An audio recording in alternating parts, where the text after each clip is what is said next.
என்ன காரணம் என்றால் அவர்கள் எந்த தளத்தில் இயங்கினார்களோ அதே தளத்தில் உள்ளே சென்று புகுந்து அடித்த ஒரு தலைவர் தந்தை பெரியார் மட்டும்தான். அவர்கள் ஆரியத்தை முன்வைத்த போது பெரியார் திராவிடத்தை முன்வைத்தார்.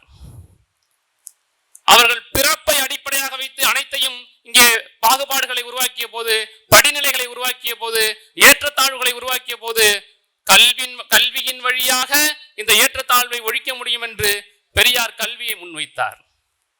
அவர்கள் சமஸ்கிருதம் என்ற மொழியை முன்வைத்த போது சுயமரியாதை இயக்கம் தமிழை முன்வைத்தது. அவர்கள் புரோகிதத்தை முன்வைத்தார்கள். பண்பாட்டு தளத்திற்குள் சுயமரியாதை திருமணம் என்கின்ற ஒரு திருமண முறையை இந்தியாவிலேயே சுயமரியாதை இயக்கம் தான் தொடங்கியது. தமிழ்நாடு தான் அதை செய்தது. புரோகித திருமணத்தை வைத்தார்கள். பெரியார் சுயமரியாதை திருமணத்தை முன்வைத்தார்.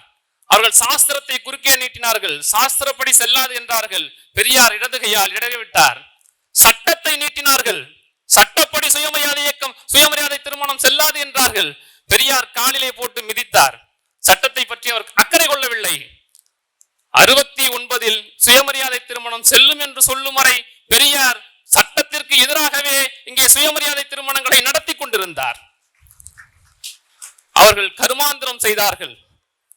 சுயமரியாதை இயக்கம் படத்திறப்பை முன்வைத்தது.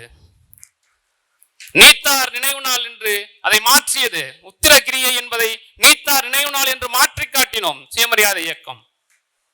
இப்படியாக நாம் இதை அடுக்கிக் கொண்டே செல்லலாம். இந்த பண்பாட்டு படையெடுப்பு பெரியாருக்கு முன்பு இங்கே எத்தனையோ ராஜாத்தி ராஜர்கள் வாழ்ந்திருக்கிறார்கள், மாமன்னர்கள் வாழ்ந்திருக்கிறார்கள். ஆனால் யார் இந்த பண்பாட்டு படையெடுப்பை எதிர்த்தார்கள்?